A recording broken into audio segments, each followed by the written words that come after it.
मुफ्ती साहब आवाज़ आ रही है? बिल्कुल आ रही है। जी। नमस्कार। जी, मुफ्ती साहब मेरे आपसे ना केवल 1-2 सवालात हैं, वो भी छोटे-छोटे ही हैं, ज़्यादा बड़े नहीं हैं। जी, हाँ, जी, मैं आपसे ये जानना चाहता हूँ कि जैसे हमारे हिंदुइज़्म में क्या होता है, इसमें जैसे रामायण है, महाभारत है और भी कई सारी किताबें हैं। तो ऐसा कोई हमारे यहाँ ऐसी कोई वो नहीं है, जैसे कोई एक पर्टिकुलर किताब के लिए हम मतलब कुछ आरती वगैरह करते हों या कुछ भी करते हों, ऐसा। जैसे कि हम देखते हैं जैसे इस्लाम में जैसे कुरान है और जैसे जैसे क्रिश्चियन में बाइबल है।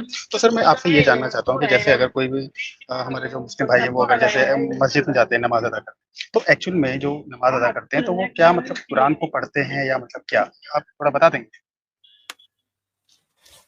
आपने 2 बातें रखी। पहली बात आपने रखी है कि हिंदुइज़्म में कोई पर्टिकुलर किताब नहीं है, कोई बुक नहीं है, कोई रामायण है तो महाभारत, किसी के नज़दीक तो वेदास हैं, तो कोई किसी के नज़दीक गीता वगैरह-वगैरह। मुसलमानों में एक किताब है और वो है कुरान, जैसे क्रिश्चियन में एक किताब है वो है बाइबल। तो नमाज़ में हम क्या पढ़ते हैं? नमाज़ में हम कुरान करीम की आयतें पढ़ते हैं और जिस वक़्त हम नमाज़ में खड़े होते हैं, उस वक़्त कुरान करीम की सबसे पहला जो चैप्टर है, जिसको सूरह फ़ातिहा बोला जाता है, वो पढ़ा जाता है।